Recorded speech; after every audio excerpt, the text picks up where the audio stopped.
Hi everyone, thanks for joining me as I visit famous cemeteries, grave sites, memorials, and final resting places. Today I'm visiting the Santa Barbara, California cemetery that was established in 1867. It overlooks the Pacific Ocean and is one of the most beautiful cemeteries in the country. It also has some very famous people buried here as well. Today's trip to the cemetery is a bit more personal for me than usual. I'm meeting my cousins Joan and Ron, and we're also going to visit their mother's gravesite. My Aunt Emily is buried here, and we're going to stop by her gravesite as well. My cousin Donna was cremated, and her ashes were recently interred with her mom's. If any of you watching have family members buried here, please share with the rest of us in the comments section.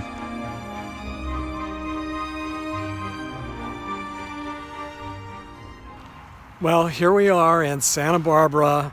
We left Palm Springs this morning a little bit before 5, and it's around 8 o'clock now. It's the sun is out, but it's very foggy, as you can probably tell.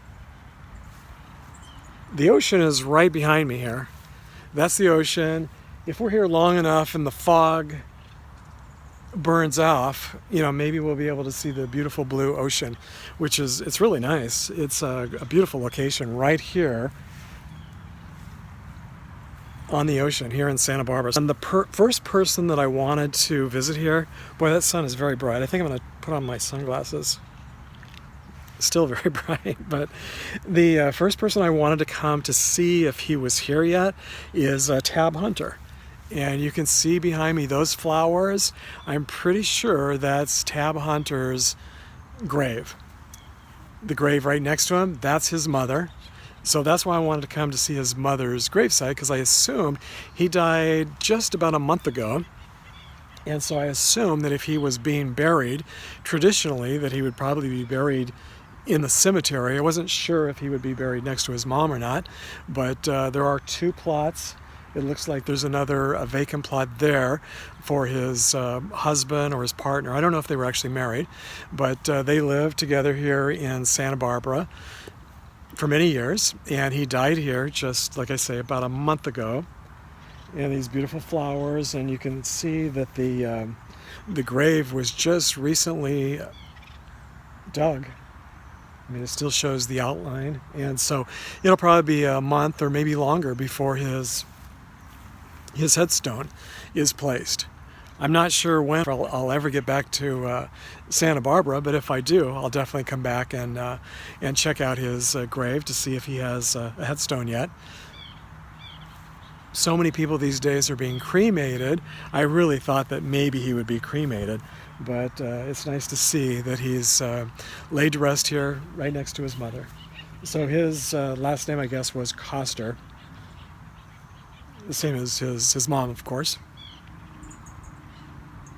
Well, actually, no. I'm gonna have to look that up, because maybe his father had a different name. Maybe Coster was his mom's maiden name. So I'm not really sure. I'll look that up. But I did look up on Find a Grave before we came, just to find her grave, because like I said, I wanted to at least check out and see if maybe he was being buried next to her, and it looks like he is.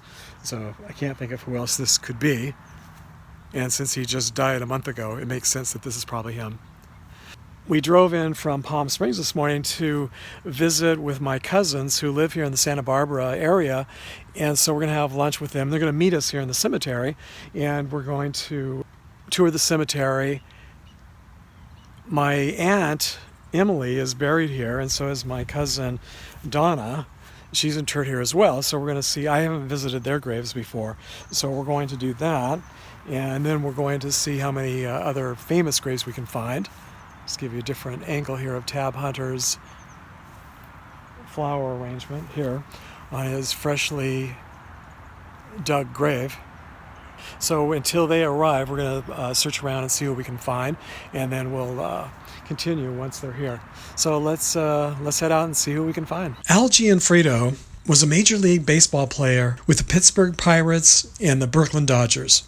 He played in the major leagues for 4 years, but is best remembered for catching the ball hit by Joe DiMaggio during the 1947 World Series that prevented DiMaggio from hitting a home run. Gianfriddo's gravesite is just a few rows to the north of Tab Hunter's new gravesite. Finding the gravesites of Bradford Dillman and his wife, Suzy Parker. Both were actors. Suzy was also a model. Finding their graves was a little bit difficult because the GPS was off quite a bit. In fact, the GPS was really pointing to this pyramid structure. So if you see the pyramid structure, if you come in person, the pyramid, and then the grave is right here. So it's very close to the pyramid, also close to the corner section there that tells you what section this is in, which is the island section. It's a fairly small section. Again, the ocean is right behind us. Or you can see there is a gray mass, but that is the ocean. And you can hear the ocean waves from their gravesite here. Actor Bradford Dillman appeared in more than 50 movies and TV shows during his long career. And in 1997, he published his autobiography titled, Are You Anybody? An Actor's Life. He just recently died January 16th, 2018. Suzy Parker was one of the most popular models of the 1950s. She was reportedly the first model to earn more than $100,000 a year, which would be nearly $1 million a year today. She was so popular that even the Beatles wrote a song about her called Suzy Parker. They performed it in their 1970 documentary, Let It Be. She also appeared in more than a dozen movies and TV shows, but retired from the business in the 1970s. All right, so on to the next one, or as I guess we should say, like their epitaph, onward and upward. We're going to go onward, hopefully not upward. So we were able to find the grave of Stephan Burns. I'm not sure how he pronounced his name. I added a GPS. He had a Find a Grave memorial, and the numbers led us right here. It was pretty easy to find, but there was no GPS, so I added that.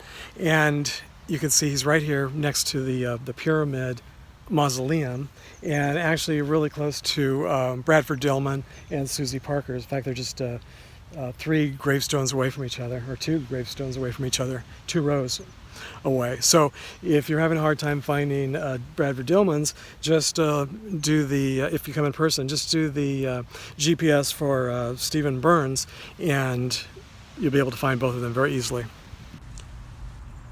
Actor Stephan Burns got his start in the touring production of the Broadway hit Grease. He's probably best remembered for his roles in Herbie Goes Bananas and the miniseries The Thornbirds.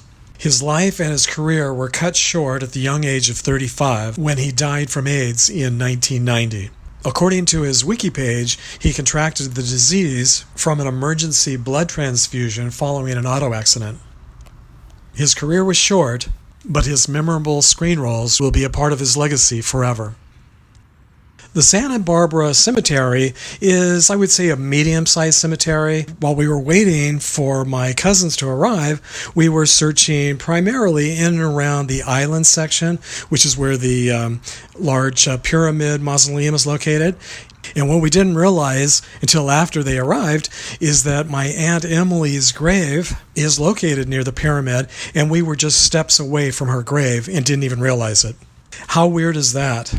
In a cemetery with thousands of graves. And speaking of the pyramid mausoleum, I was curious who it belonged to, so I looked up online Sahlberg, which is the name on the outside of the pyramid, and discovered that it belongs to August Sahlberg and his wife. And August made his fortune in mining here in the U.S. and also in Mexico. Okay. They're all, some of them get creeped out about cemeteries. Well, yeah, a lot of people don't like to visit cemeteries. Yeah. I don't know why. It doesn't bother me, but...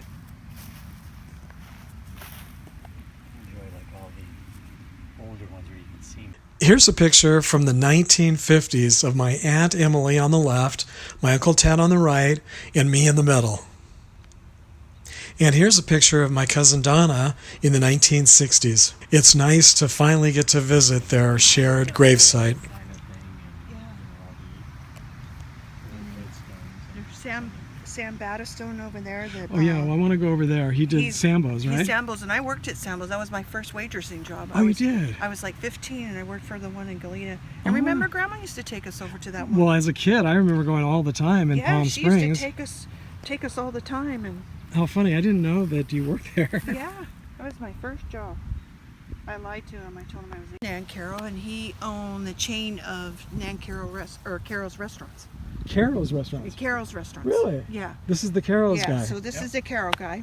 Did you ever work at Carrows? I did not work at Carrows, but it was the famous hangout place when I was a teenager, because it was the only restaurant open late at night, so all of us teenagers would go over there and hang out in his restaurant and have food.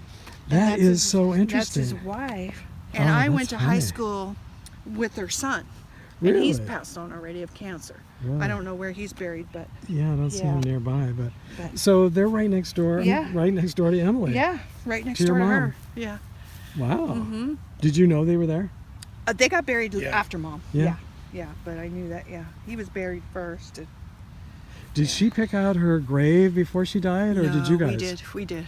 Wow, she just wanted to be by the ocean, she said. This is a really good location. I mean, if it wasn't so great, you could actually see the ocean out there. Yeah, many a days you can. The islands, you can see the islands. It's just beautiful. Well, I saw a video recently from the cemetery here, and it was blue skies, beautiful blue ocean, and. But this is a blessing, because it's gonna we have a heat wave coming here today. So you like Tuesday. like the overcast. You're gonna notice when we leave here, it's downtown. It's already hot. Really? Yeah. Huh. All right. Well, that's interesting. Thanks for telling. So, Sam Battistone, Senior, owned the restaurants. He started out in Santa Barbara, the one on the beach, and then he started to have different ones here in Santa Barbara. There was, I think, a total of 3 or 4 of them. And then he was getting older, so he got his son involved, Roger. Now, is he still alive, or is he here? I'm not sure if Roger's still alive or not. We might be able to see him through the glass door. His grandson, Chad, still owns the original Sambos on the beach here in Santa Barbara. That's the only one left. Wow. Yeah. Now, when you worked there, so how many years did you work there? Ooh, I worked there for probably 3 or 4 years. Huh. Yeah. And this is when you were you said 15? I was 15. Yeah, I was in high school. Wow. So I see... You see Roger up there? Isabel. Actually, there's only 2 in here. Yeah, it's just the husband and wife. Yeah, So Roger's just still Sam. alive. And so just the husband and wife, and there's still room for 4 more people, at least. Yeah. This is the first time I've seen one with a glass door. Can't get in though, huh? It's locked, No. probably. Yeah. Yeah, it's locked. They have a key probably with the family now. No, I was thinking these are lights, but I guess those are just for flowers. The other thing too, It's pretty is impressive. This is kind of like a private section, because it knows like there really isn't anything else. Yeah, it area. might be. Yeah, they might have just purchased this whole plot here, so no one else can be buried nearby. Or maybe they were expecting to have lots of grandkids and lots of heirs that could be buried here. They had lots of money. Yeah. That's for sure. Well, it's a very impressive structure.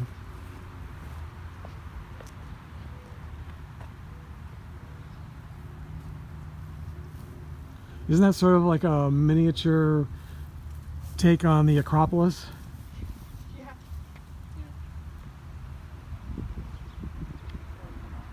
The Parthenon, yeah. Well, now that we're getting ready to leave, the sun is starting to come out a little bit. That's how it usually goes. It does. So we almost forgot to come by Alan Thicke's grave. We got so busy chatting about some of the other graves, and Joan seems to have a personal connection with half the people in the cemetery, right? I mean, you guys have lived here since, was it like the 70s or something, or 60s? Yeah, I moved here when I was like 71, I think. I Yeah. was like 3 years old and I moved here. So you were almost born here. Yeah, so they have a big connection. And then Joan works at the, she used to be in the restaurant business. She Pepper was Tree. at the Pepper Tree, and where did she say? She worked at Sambos. She worked at Sambos, yeah. Yeah, so I mean, she's met just about everybody in town over the years. And we were just walking through the cemetery, walking over here to Alan Thicke's grave, and she ran into somebody that she used to wait on at the Pepper Tree, who said that one of their friends died, so they just went over to look at his grave. So it's pretty interesting, the connection she has with some of the graves here. And her mom, your guys' mom, is buried next to... David Nancarrow, the owner of Carrows restaurant. Yeah, right next to owner of Carrows restaurant, and just a few graves away from Bradford Dillman and Suzy Parker. And the other is Stephan Burns. Burns. So your mom is in a really good section, overlooking the ocean on a clear day. You can actually see it. Got a great view too. Yeah, a really beautiful view. That's what she wanted. She wanted a view of the ocean. Yeah, this is like probably the perfect cemetery for that. There's not too many really that are on the ocean. There's a few, but not many. Those were Dad's few instructions. Get her a spot by the ocean, then I will not be with her. Yeah. Don't marry me with her.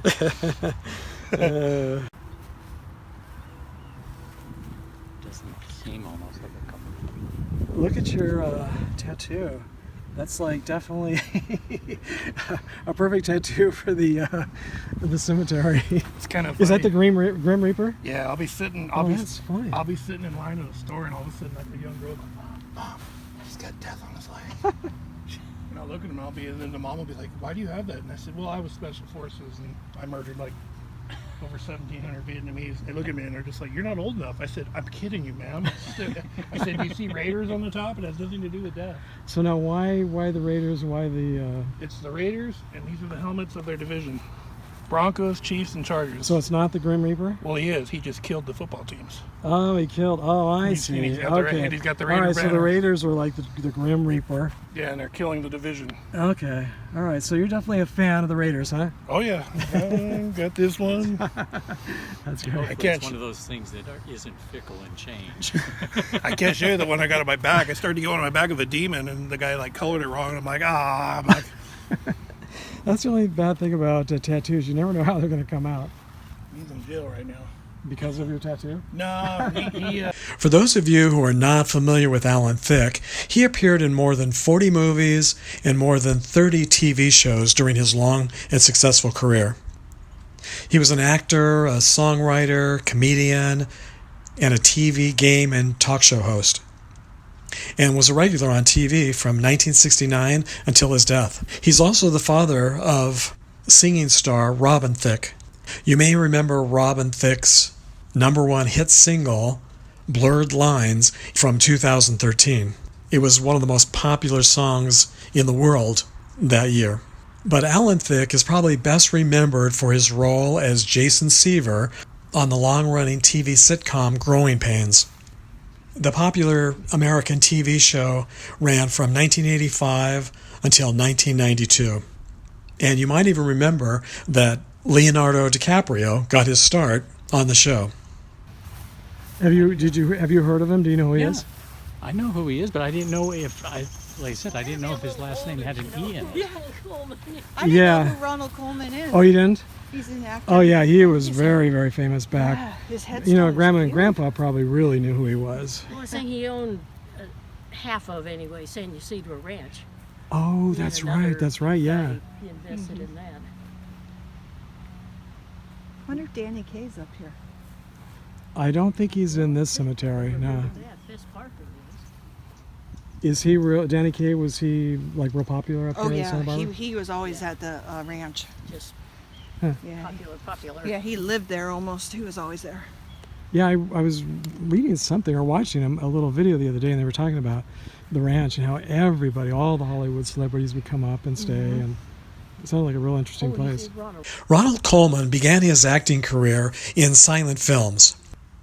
He successfully made the transition from silent films to talkies in the 1920s and went on to become a leading man in the 1920s, 30s, and 40s. During his career, he was nominated for multiple Best Actor Academy Awards, and in 1947, he won the Best Actor Oscar for the movie A Double Life. Not far from the cemetery is the famous San Ysidro Ranch and Hotel that was once owned by Ronald Coleman. It became a private resort for celebrities and friends of Coleman, and famous guests included Winston Churchill, Audrey Hepburn, Lucille Ball, Bing Crosby, Groucho Marx, and many others. Vivian Lee and Lawrence Olivier were married at the ranch, and John F. Kennedy and his new wife Jacqueline honeymooned at the ranch. Sadly, in January, the area experienced a huge flood, and much of the ranch was destroyed. Okay, so what's the story about Tab Hunter and your mom? Well, my mom and my dad went to San Francisco and on a trip, and so the airplane ride was horrible, and so my mom was real nervous and upset, and so she was going up the elevator to check into her hotel room, and she met Tab Hunter, and she was talking with Tab Hunter about the trip and everything, and he says, well, why don't we go downstairs and have a drink? So they went down and they had a drink together. So And my mom said he was the nicest guy you could ever meet. Now, where was your dad at the time? Probably up in the hotel room. Across the room with a shotgun. Yeah. That's funny. When was that? That was in the 70s. 70s, wow. Yeah, I think it was probably like around 1973, 74, somewhere in that. And here they are. So they met in an elevator back in the 70s, and here Yeah. they are buried in the same cemetery Yeah. all these years later. Yeah. How many years is that? Like 40 years or Yeah, so over later? 40 years. Yeah, Probably that's... like 45 years ago. It's so weird, fate, and where people end up. And My that's mom one of the... said he was really good looking too. He Oh, was a yeah. really Well, good looking yeah, guy. do you remember him in the movies and stuff? Yeah. Yeah, he was very, very a handsome guy. Yeah, and they just had a great time. My mom, she could just, give her a drink and she could speak Oh, like yeah, anything yeah, with she's very anyone. friendly. Well, like you. Look Yeah. how friendly you are. Yeah. All right, I think it's time to go eat. Alrighty. As always, thanks for joining me today. And if you liked today's tour, please give it a thumbs up and share it with a friend. And don't forget to subscribe if you haven't already subscribed. I try to upload new videos each week. And leave a comment if you have favorite memories of any of the famous people we visited today, or if you also have family members buried in the cemetery. I'd love to hear your stories. And I'll hope to see you next time.